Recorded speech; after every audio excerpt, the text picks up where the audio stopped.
have you ever visited any different civilization or a completely different planet? No, not specifically, but what I have seen is beings that have been being born in other planets. So this is also something, an eye-opening when you have out-of-body experiences. We are obviously very used to our physical body and to being born in this planet. And of course, there is the inquiry, is there life beyond this physical planet? And how would it look like, right?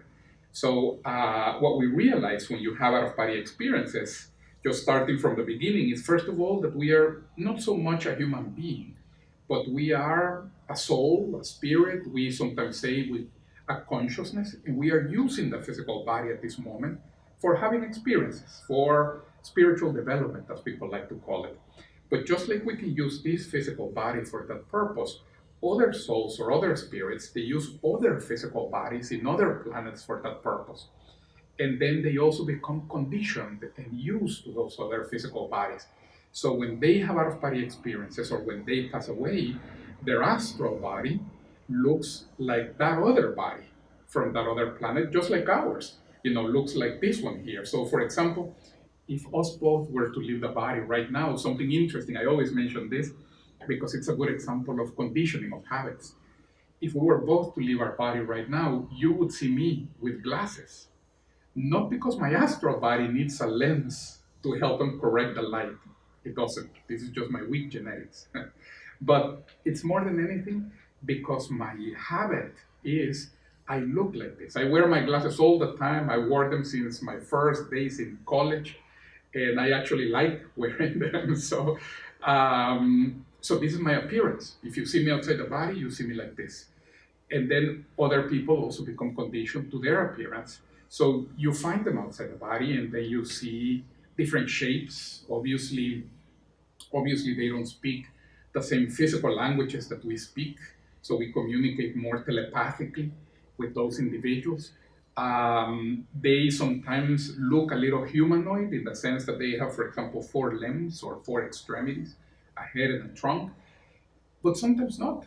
Sometimes it's a little bit different. So you know that they are there. Usually, I would say, so that people don't get the wrong idea.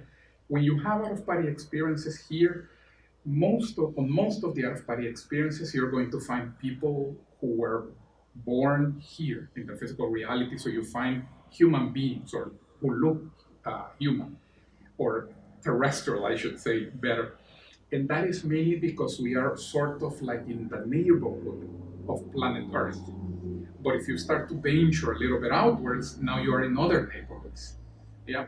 But also some of them also sometimes venture into this neighborhood, and then you see them. Nothing to it. I don't wanna, give the idea that they are like many times certain currents and certain philosophies, they think that all of the ones that come from other planets, they are more evolved. This is not the case. Or they are less evolved. This is not the case. Like our different groups here in planet Earth, in every group, there are very good people. There are some people that are not as good, right? And it's everything, reality seems to be a lot more complex. It's very hard just to say one group is like this and to box them into a specific label. That usually, when we do that, usually we lose the accuracy in the description. That's usually not the case. And what are the types of beings from other? There are, different types. For example, sometimes classifying them is difficult. But for example, there are some that they seem like they live in this planet where the medium, I don't want to say it's water, but it's some type of liquid. And they seem to be almost like amphibians, and because they seem to be able to breathe inside this liquid. Again, I don't want to call it water. Already calling it water would be an assumption, right, of our ideas. But and they seem to consume food or the nutrients that they need, almost like through their skin as they are in this environment. And I say this because one of them, I remember, this must have been already like 20 years ago. This account of how one of them was watching us eat, And it was a type of an activity where we had a lot of activities during the morning, and then lunch was a little late, so everybody was very hungry. And when you're hungry and you eat a very good meal, you feel so good. You feel so, I'm gonna say, almost like a mini ecstasy of sorts. And then this other individual was watching us eat. And then afterwards, outside the body, as we were talking, the person was saying, "Look, eating must be so good. I could see in your energies how everybody was getting excited, relieved, happy, the humor changes, everything." And for him, that was such a new experience because he had never experienced this type of eating with the mouth and tasting the flavors that we have because we have a tongue that he doesn't have. See, so his way of acquiring nutrients is very different. So just to give one example, of the differences there between them and us, one type of species and us. Were you have Did you ever have a chance to meet someone who was way more advanced, and if you had some kind of revelation after meeting? Yes, you meet them. You meet quite a few of them. The spirit guides, they teach you different things. So, for example, I've had experiences in which they are teaching me different ways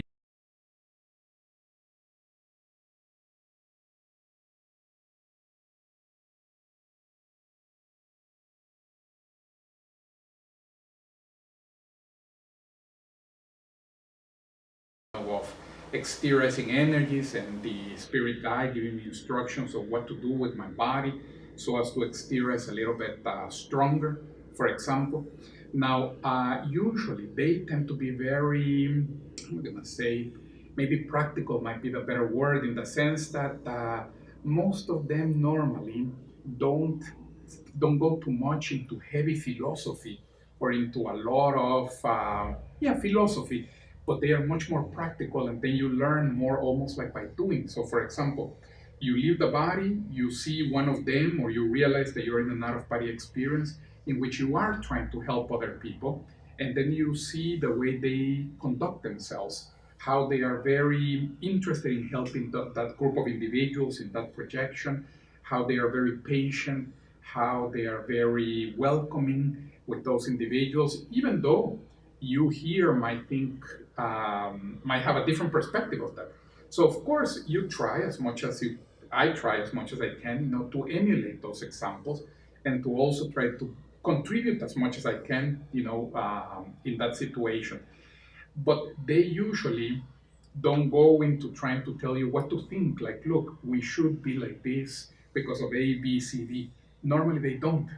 So it's almost as if the lesson is a lot more in the practice, in the doing, so to speak. Yeah. But obviously you catch on very quickly and you realize, for example, one of the characteristics that you realize about the spirit guides is they are trying to help, they're trying to assist, they're trying to contribute. So we start thinking. So, and you realize the more evolved, the more developed the being, the more they are trying to help. So then you start to think, okay, so if that is the case, sometimes many of our philosophies or ideologies of let me try to accumulate more for myself, or let me try to build my business to the point that it becomes a monopoly and I have everything. Is that the right philosophy? Or would it be the best philosophy, the one where I am sharing and contributing with everybody and trying to bring everybody to the table and try to hash out differences and to see how we can proceed, right? So you get those lessons from them again in the practice. Very rarely are they philosophical, and well, not philosophical, but very rarely are they the kind that are going to tell you what to do. They don't. They actually, because there is something interesting about these beings, they respect our free will a lot. So it's almost as if they are saying, no, and sometimes they communicate this, but also with their actions. Sometimes they're saying, I respect the right that you have to make a mistake and to try to figure it out the best way you can. They don't judge it. They don't judge it. So obviously, where they don't discriminate against, it's almost looks like a parent, that the kid is doing the homework, of math, and if the kid gets a couple of problems wrong, the parent is not going to be upset or is not going to, well, you shouldn't punish them or send them to bed without dinner. No, what usually would be the most constructive thing would be to sit down with the kid and to show them how to do again the problems of math. But it's okay if he makes mistakes once, 7 times, 10 times, because that's how he'll learn. So they're not too concerned with that, and that is interesting because especially in Western cultures, sometimes there is this idea, right, that we need to try to be very perfect, very correct, and certainly we don't want to make mistakes just for the sake of it. But if we make one, that's okay. We learn, we keep on going.